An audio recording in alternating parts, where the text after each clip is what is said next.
Hello everyone, आज हम कर रहे हैं यूथ कंपटीशन टाइम्स का 105 सोल्ड पेपर्स का पेपर सेट 66।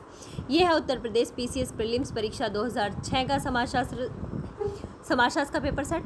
तो इसे स्टार्ट करने से पहले मैं एक बात बता दूं कि वीडियो क्वालिटी ख़राब हो जाती है वीडियो अपलोड करते ही।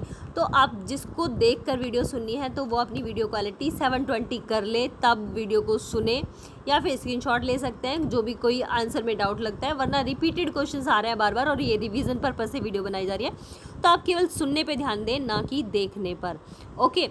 और एक बात, मैं इसकी वीडियो बना रही थी और वो बीच में स्टॉप हो जाती है, पता नहीं शायद मेरे फ़ोन में कुछ प्रॉब्लम आ रही है। कई बार ऐसा हो जाता है कि बीच में ही वीडियो चलते चलते स्टॉप हो जाती है, तो उसी को कंटिन्यू बढ़ाते हैं। मैं थी पेज नंबर 851 पे और क्वेश्चन नंबर था 31, तो हम उस पर ही पहुंचते हैं। ये है 47, 48, 49, 50 और ये है पेज नंबर 851।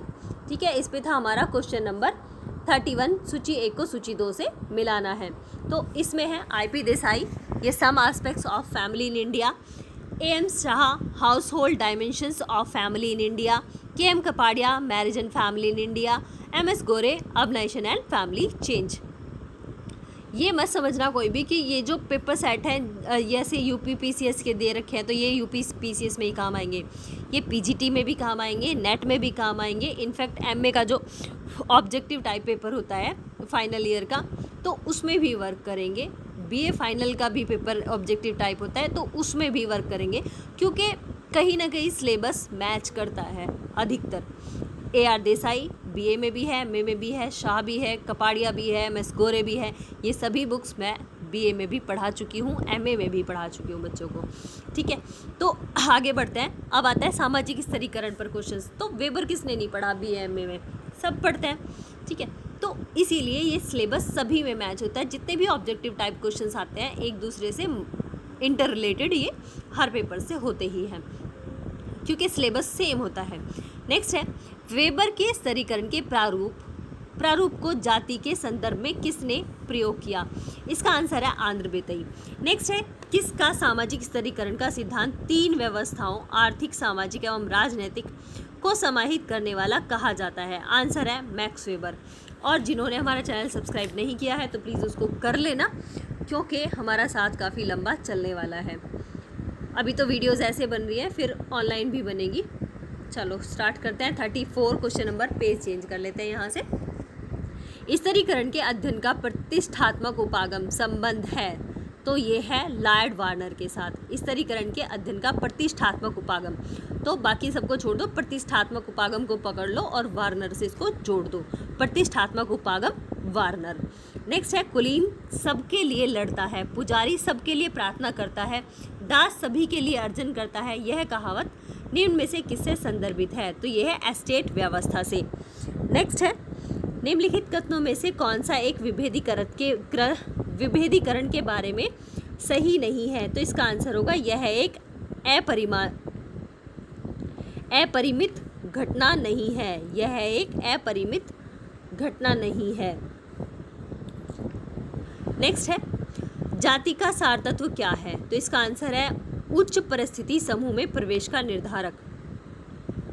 नेक्स्ट है किसका दृष्टिकोण था सामाजिक स्तरीकरण सभी समाजों के लिए प्रकार्यात्मक आवश्यकता है? तो इसका आंसर होगा डेविस एवं मूर। नेक्स्ट है यह किसका मत है कि जातियां सामाजिक वर्गों का विशिष्ट स्वरूप जो कम से कम प्रवृत्ति के रूप में सभी समाजों में पाए जाते हैं? तो ये कहा है क्रोबर ने। जातियां सामाजिक वर्गों का विशिष्ट स्वरूप है, ये कहा क्रोबर ने। नेक्स्ट है, नेक्स्ट पेज पर चलते हैं। क्वेश्चन नंबर 40, किसने निगमित वर्ग चेतना एवं प्रतिस्पर्धात्मक भावना, निगमित वर्ग चेतना और प्रतिस्पर्धात्मक भावना में भेद किया? तो ये है कार्ल मार्क्स। निगमित वर्ग चेतना और प्रतिस्पर्धात्मक भावना में भेद किया, तो ये है कार्ल मार्क्स। प्रतिस्पर्धा और नियमित वर्ग चेतना। नेक्स्ट है अपनी बुक दास कैपिटल में। नेक्स्ट है कौन सी विशेषताएं जाति व्यवस्था से संबंधित हैं? कौन सी विशेषताएं जाति प्रथा से संबंधित हैं? तो ये है खान पान पर प्रतिबंध और संस्तरण। नेक्स्ट है वेबर के अनुसार स्तरीकरण के आधार हैं शक्ति, संपत्ति,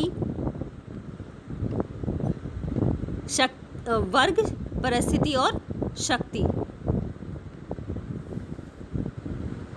कहीं कहीं पर दे रखा है इसको शक्ति, संपत्ति और एक और था ऐसे ही। नेक्स्ट है caste and race in India. पुस्तक के लेखक कास्ट रेस इन इंडिया ये है GS Ghurye. Caste race in India तो ये है जीएस घुरिये की बुक जो कि 1932 में प्रकाशित हुई। इसकी और भी है घुरिये की book sex habits of middle class people, ये 1938 में है। कल्चर एंड सोसाइटी ये 1945 में है। फैमिली एंड किन इन इंडो यूरोपियन कल्चर ये 1962 की है। अब एन के बोस की बुक भी दी हुई है तो ये है cultural anthropology and problems of nationalism और tribal life in India. Next question है सुविकसित एवं प्रथमतः वंशागत शारीरिक विशेषताओं के आधार पर मानव जाति का आधारभूत विभाजन कहलाता है। आंसर है प्रजाति। नेक्स्ट है races and cultures of India. Races and cultures of India बिल्कुल रेस से ही मिली हुई थी और लास्ट में इंडिया छोड़ा हुआ था, वो थी caste and race in India, ये घुरिये की बुक थी। अब है races and cultures of India तो ये डीएन मजूमदार की बुक है। Races and cultures of India. Next है निम्नलिखित में से कौन सा कथन संस्कृति का अर्थबोध है। कौन सा कथन संस्कृति का अर्थबोध कराता है तो ये संपूर्ण मानव कृतियों की समग्रता। संपूर्ण मानव कृतियों की समग्रता। नेक्स्ट है सांस्कृतिक पुनरुत्पादन की अवधारणा का किसने सूत्रपात किया। सांस्कृतिक पुनरुत्पादन की अवधारणा का किसने सूत्रपात किया तो ये है बोर्ड्यू, पी बोर्ड्यू। सांस्कृतिक पुनरुत्पादन पी बोर्ड्यू। नेक्स्ट है जब दो संस्कृतियां एक से गुणों एवं संस्थाओं को दर्शाती हैं तो ये कहलाती हैं अभिसारी उद्विकास।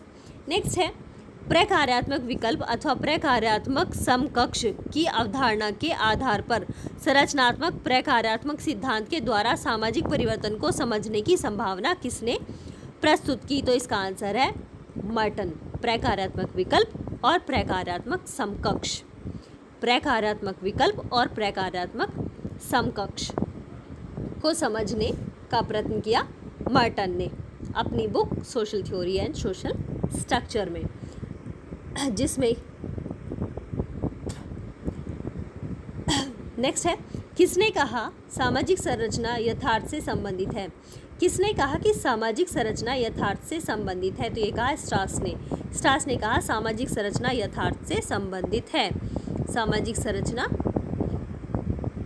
यथार्थ से संबंधित है।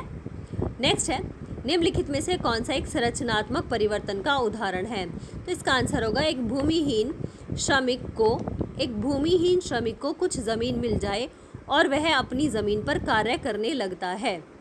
एक भूमिहीन श्रमिक को कुछ ज़मीन मिल जाए और वह अपनी ज़मीन पर कार्य करने लगता है तो ये ऑप्शन नंबर सी सही होगा। नेक्स्ट है भूमिका पुंज, परिस्थिति पुंज, परिस्थिति क्रम, ये किसकी है मर्टन की है। नेक्स्ट है भर्ती भूमिका, ये किसने दिया भर्ती भूमिका गॉफमैन। भर्ती भूमिका है गॉफमैन की, इसमें हाफमैन लिखा है गॉफमैन। नेक्स्ट है निम्नलिखित में से कौन सा सुमेलित नहीं है तो ये है परिस्थिति पुंज लिंटन का दिया हुआ है जबकि ये लिंटन का ना होकर मर्टन का है। परिस्थिति पुंज और भूमिका पुंज दोनों मर्टन के हैं। अर्जित परिस्थिति एक न्यायाधीश की है, प्रदत्त परिस्थिति प्रौढ़ावस्था है। ठीक है तो इसका आंसर होगा ऑप्शन नंबर सी। नेक्स्ट है नेक्स्ट पेज। भारत में जनजातियों के विकास के लिए सरकार को राष्ट्रीय उपवन का सुझाव एल्विन ने दिया। नेक्स्ट है the coming of post industrial society, ये डैनियल बेल की है। The coming of post industrial society Daniel Bell. Next है निम्नलिखित में से कौन सी विशेषताएं आधुनिक औद्योगिक समाज की है। निम्नलिखित में से कौन सी विशेषताएं आधुनिक औद्योगिक समाज की है। टाइम बहुत कम बचा है, पीजीटी का पेपर, आज टीजीटी का तो हो गया और पीजीटी का सर पे है, तो फटाफट से रिवीजन कर लो भाई, जिसका भी बाकी बचता है। जुड़ो हमारे साथ, सब्सक्राइब करो अपने चैनल को। ये है ऑप्शन नंबर 1, सावेवी एकात्मकता और क्षीण सामूहिक चेतना। सावेवी एकात्मकता और क्षीण सामूहिक चेतना, इसके दोनों आंसर हो जाएंगे। औद्योगिक समाज की विशेषता सावेवी एकात्मकता और क्षीण सामूहिक चेतना अकॉर्डिंग टू दुर्खिम। नेक्स्ट है भारत में समन्वित जनजातीय विकास परियोजना आरंभ की गई। भारत में समन्वित जनजातीय विकास परियोजना 1980 में शुरू की गई। नेक्स्ट है परिस्थिति एवं संविदा के आधार पर समाजों का वर्गीकरण किसने प्रस्तुत किया। तो ये है मैंने। एक सेकेंड रुको।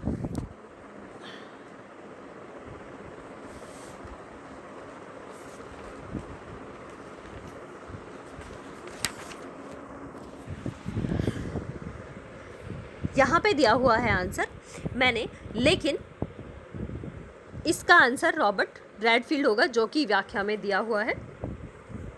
परिस्थिति एवं संविदा के आधार पर समाजों का वर्गीकरण रॉबर्ट रेडफील्ड ने सात्यता के आधार पर किया, जो समाज को ग्रामीण और नगर में वर्गीकृत करता है। ठीक है, तो ये परिस्थिति एवं संविदा का आधार पर समाजों का वर्गीकरण रॉबर्ट रेडफील्ड ने किया। नेक्स्ट है सूची 1 को सूची 2 से मिलाना है। ये है इंडियन विलेज दुबे की है, इंडियाज़ विलेज श्रीनिवास की है, विलेज इंडिया मैकी मैरिट की है, राजस्थान विलेज ये BR चौहान की है। नेक्स्ट है निम्नलिखित में से कौन एक जनजातीय समाज से संबंधित नहीं है। आंसर है संचरित असमानता। नेक्स्ट है मैकाइवर एवं पेज ने संघर्ष के स्वरूपों का इस प्रकार वर्णन किया। मैकाइवर एवं पेज ने संघर्ष के स्वरूपों का इस प्रकार वर्णन किया।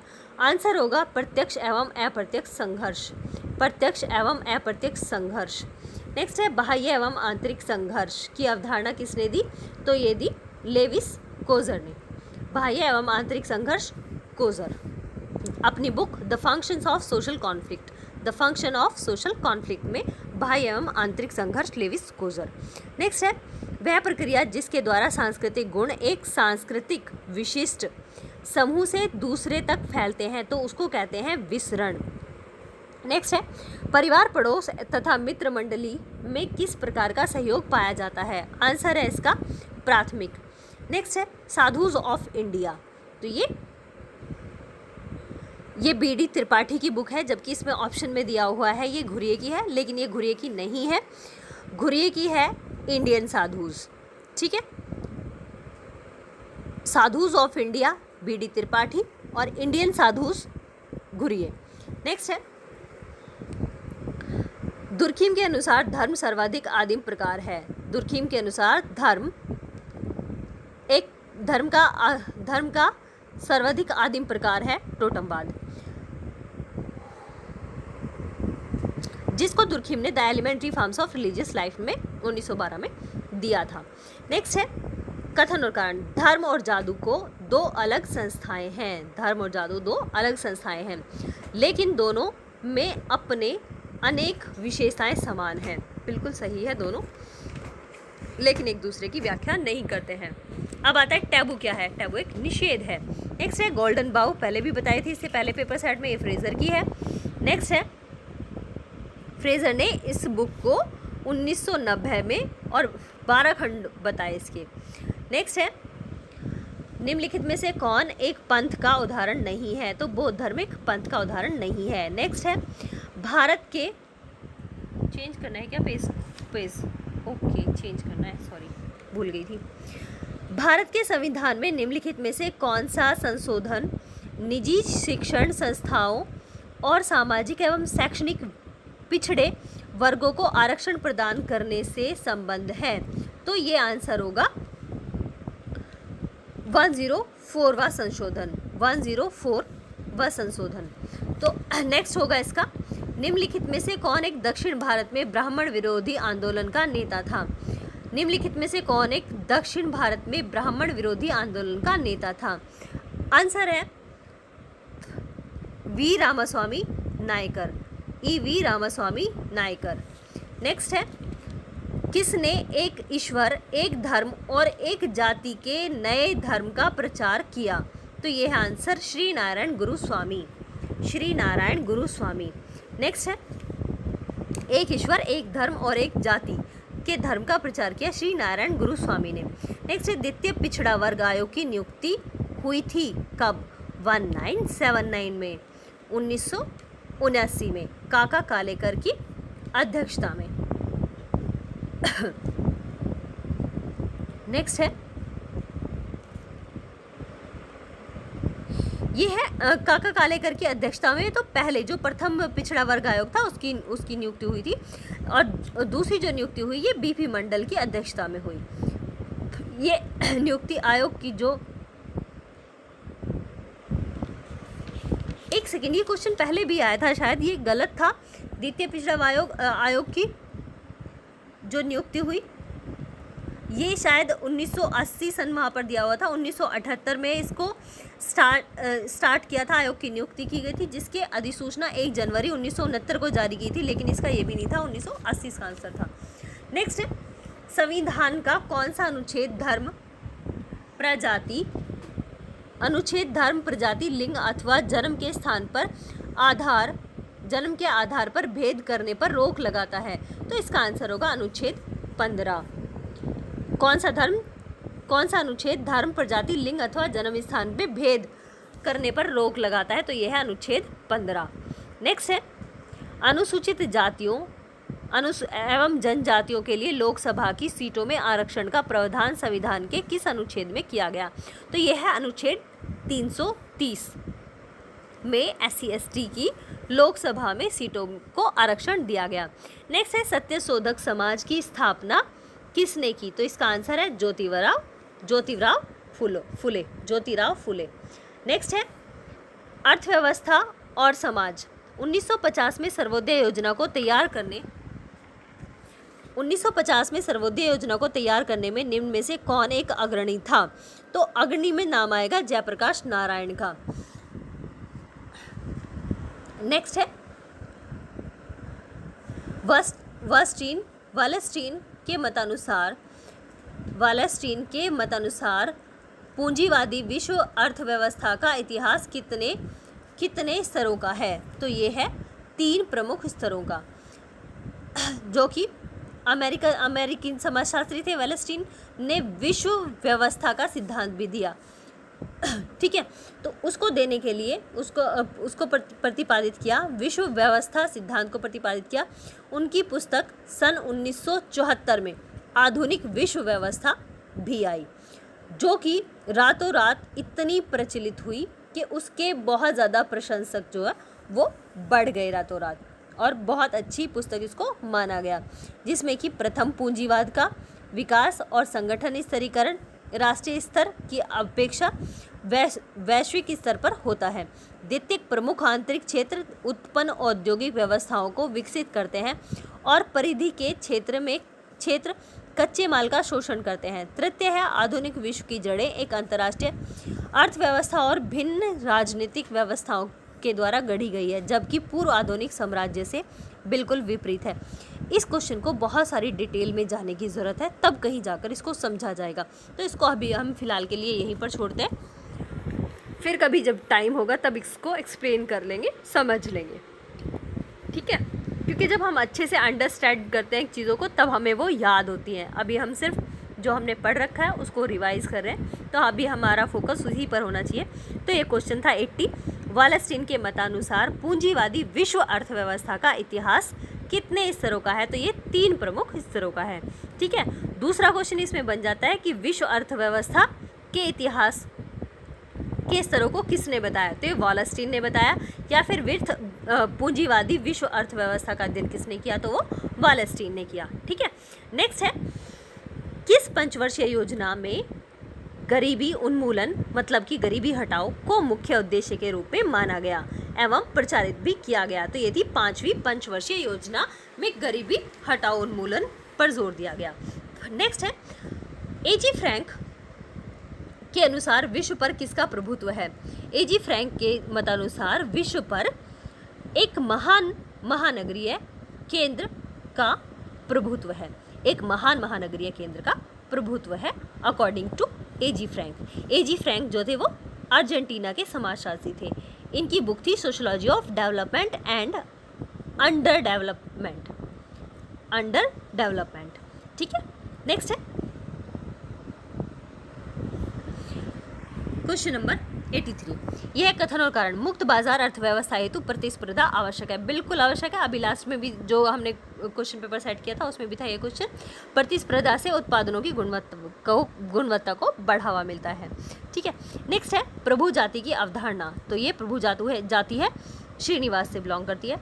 नेक्स्ट है उद्रक सामाजिक गतिशीलता को निम्नलिखित समाजशास्त्रियों में से किसने 2 उपभागों ऊर्ध्वगामी एवं अधोगामी में विभाजित किया। तो इसका आंसर होगा सोरोकिन।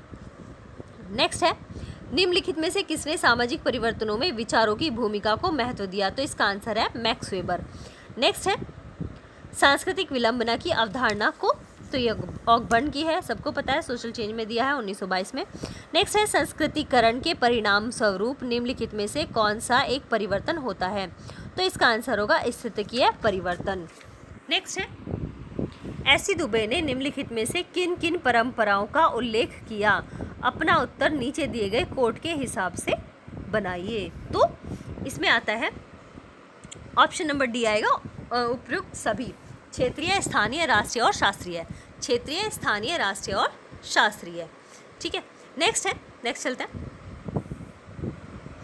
किसने सामाजिक परिवर्तन की प्रक्रिया को युग्म प्रत्ययों जैसे प्रदत्त अर्जित व्यक्तिगता एवं सार्वभौमिकता के द्वारा अध्ययन करने का प्रयास किया। तो आंसर होगा इसका पार्सन्स।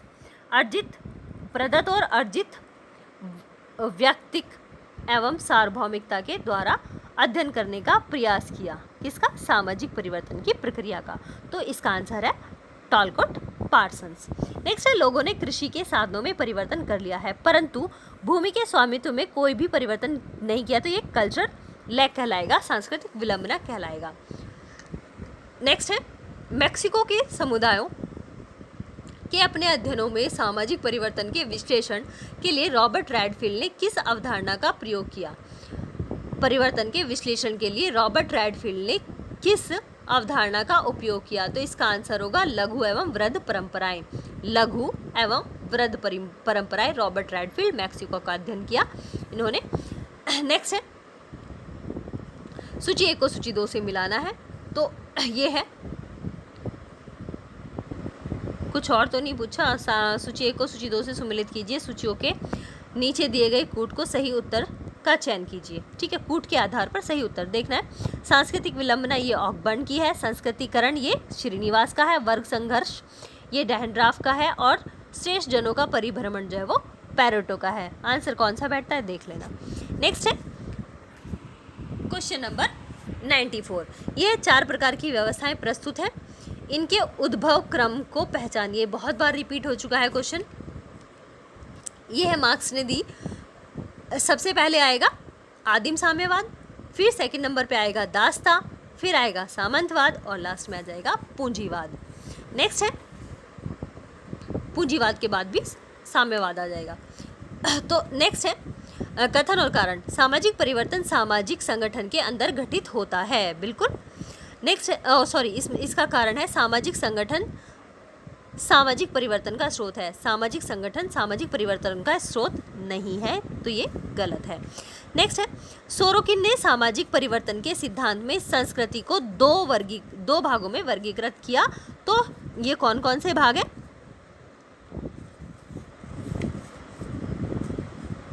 2 भागों में नहीं, मतलब इसको संस्कृतिकरण को वर्गीकृत किया। तो ये कितने भागों में किया? 3 में किया था। बार बार हम इसको क्वेश्चन को पढ़ते आ रहे हैं। तो ये है चेतनात्मक, विचारात्मक और आदर्शात्मक। और इसमें से कई बार पूछा था कि कौन सी नहीं है, तो अनुकूलनात्मक ये नहीं है। अकॉर्डिंग टू सोरोकिन की बुक है social and cultural dynamics. Next है निम्नलिखित समाजशास्त्रियों में से किस एक ने सामाजिक परिवर्तन के स्रोतों को बाह्य एवं आंतरिक रूप में वर्गीकृत किया? तो इसका आंसर होगा Sorokin. Next I study of history में आई स्टडी ऑफ हिस्ट्री तो बुक टायनबी की है, जिसमें टायनबी ने चुनौती एवं प्रत्युत्तर का सिद्धांत दिया।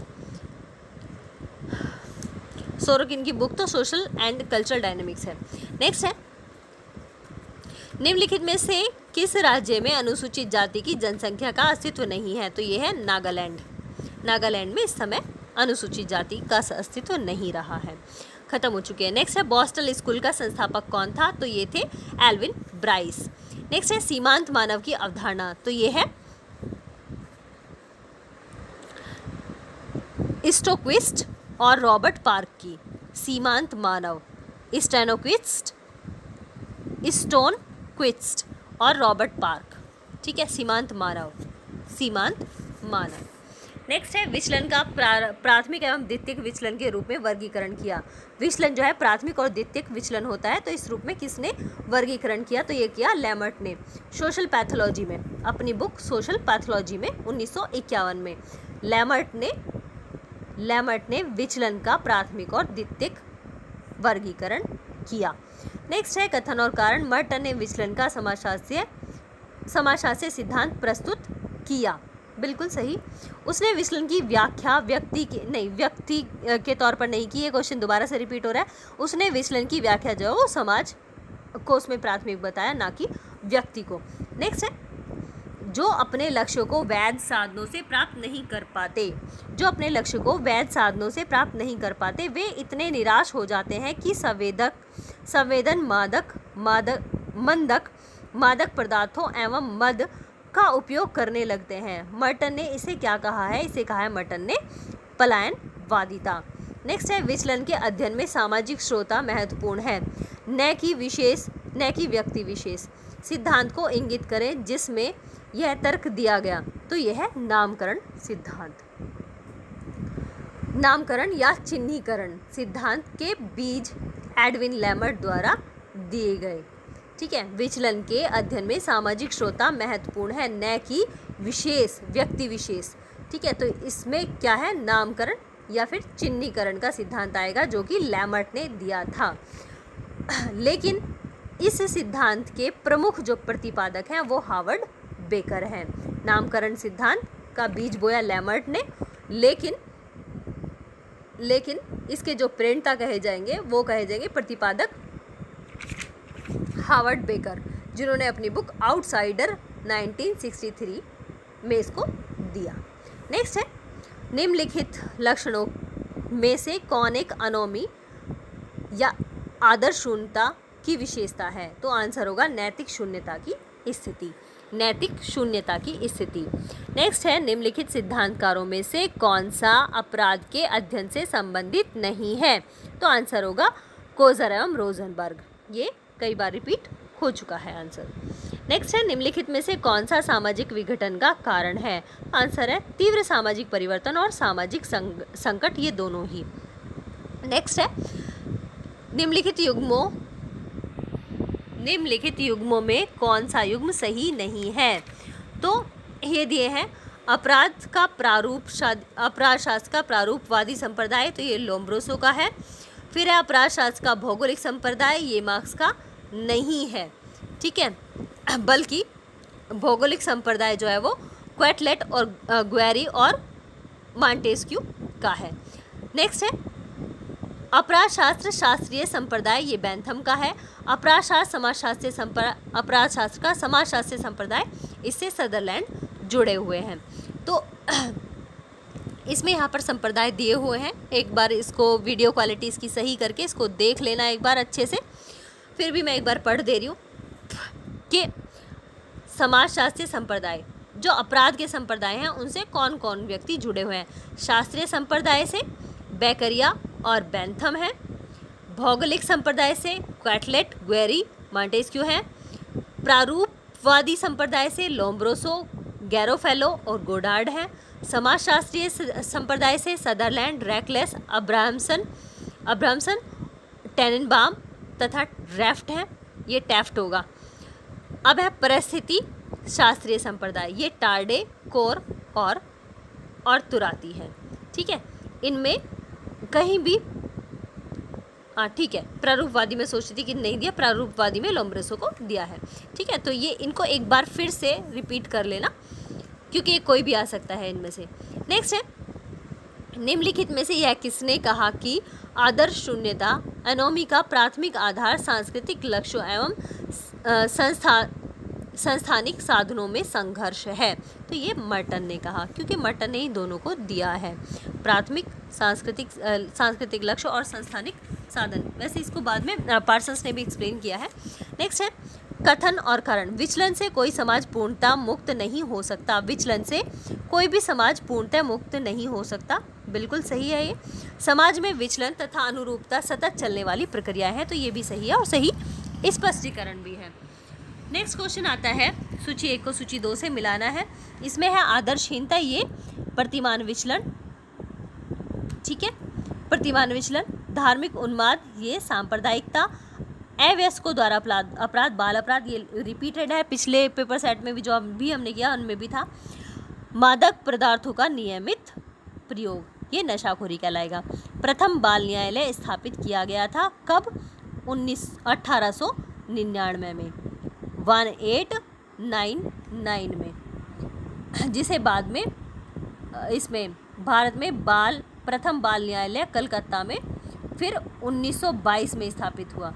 ठीक है, पहले था बाल न्यायालय को किशोर न्यायालय भी कहते हैं। विश्व में शिकागो में 1899 में पहला बाल न्यायालय स्थापित हुआ, क्योंकि इसमें यह नहीं दिया हुआ कि आपको कहाँ देखना है, भारत में देखना है या विश्व में देखना है, तो ऑप्शन के हिसाब से यहाँ पर 1899 में ये विश्व का दिया हुआ है, जबकि भारत में कलकत्ता में सबसे पहले 1922 में सबसे पहला बाल न्यायालय स्थापित किया गया।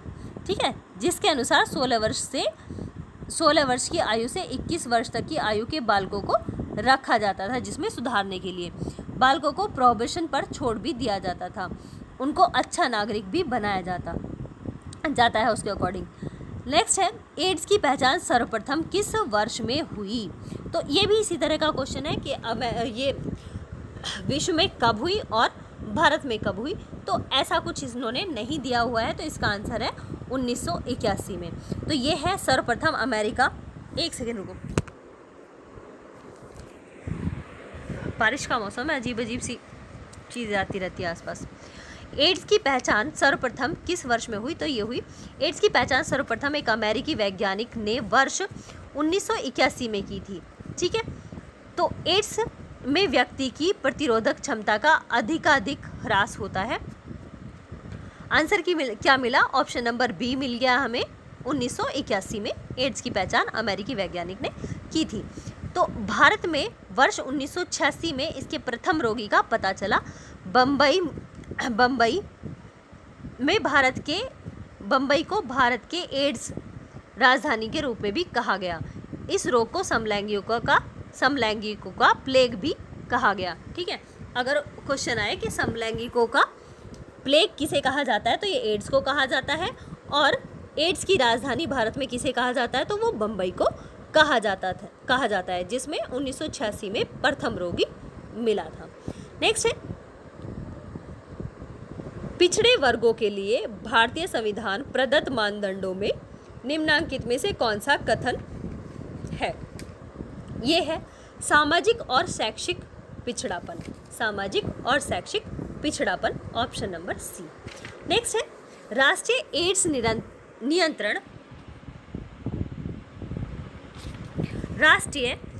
नियंत्रण संगठन NACO का गठन हुआ कब? 1992 में। 1992 में NACO का गठन हुआ, राष्ट्रीय एड्स नियंत्रण संगठन। नेक्स्ट है, अपराधी उपसंस्कृति अपना मानक आदर्श वृद्ध संस्कृति से ग्रहण करती है, किंतु उन्हें औंधा देती है। इसे विचलन के संदर्भ में किसने कहा? आंसर है अल्बर्ट कोहन ने। नेक्स्ट है, निम्नलिखित में से किसने अपराधी उप संस्कृति के सिद्धांत को विकसित किया है? निम्नलिखित में से किसने अपराधी उप संस्कृति के सिद्धांत को विकसित किया है? आंसर होगा अल्बर्ट के कोहन। अल्बर्ट के कोहन ने अपनी पुस्तक delinquent boys the culture of the gang में इसको दिया। अल्बर्ट कोहन ने बुक लिखी the culture of gang. Next question है, निम्नलिखित में से कौन सा कथन दबाव समूह का अर्थबोध कराता है? तो इसका आंसर होगा एक समूह जो नीतिगत निर्णयों को नियंत्रित करने हेतु प्रभाव डालता है। एक बार दोबारा रिपीट कर लेती हूँ, एक्चुअल वीडियो थोड़ी लंबी हो जाती है और कंटिन्यू बोलने से, ज़ोर से बोलने से तो थोड़ा प्रॉब्लम होने लगती है लास्ट तक आते आते। एक समूह जो नीतिगत निर्णयों को नियंत्रित करने हेतु प्रभाव डालता है तो वो दबाव समूह कहलाता है। नेक्स्ट है, किन्होंने राजनीतिक अभिजन का अध्ययन किया? किन्होंने राजनीतिक अभिजन का अध्ययन किया? तो ये होगा आंसर मिल्स और सच्चिदानंद। C.W. मिल्स और सच्चिदानंद ने शक्ति अभिजन का 1956 में संयुक्त रूप से अध्ययन किया। नेक्स्ट है, लास्ट है क्वेश्चन, इस पेपर सेट का लास्ट क्वेश्चन है, शक्ति एवं सत्ता के मध्य बंधने वाला सूत्र कौन सा है? तो ये है वैधता। शक्ति एवं सत्ता के मध्य बंधने वाला सूत्र कौन सा है? तो ये है वैधता। ठीक है, कि शक्ति और सत्ता को जब वैधता मिल जाती है तो वो एक कानूनी रूप ले लेती है। मतलब जो हमारी शक्ति होती है उसको कानूनी मान्यता मिल जाती है तो वो सत्ता का रूप ले लेती है, और सत्ता में बहुत सारी शक्तियाँ अपने आप ही निहित होती है। ठीक है, तो जो भी यहाँ तक आया उसके लिए बहुत बहुत धन्यवाद। जिन्होंने सब्सक्राइब किया चैनल को उनके लिए भी, और जिन्होंने नहीं किया प्लीज़ वो भी सब्सक्राइब कर लेना, क्योंकि हमें आपके साथ की सपोर्ट की बहुत ज़रूरत है ऑनलाइन तक पहुंचने के लिए। ठीक है, और 105 पेपर सेट्स का तो ये अपना साथ है ही, आगे भी देखते हैं। Thank you very much.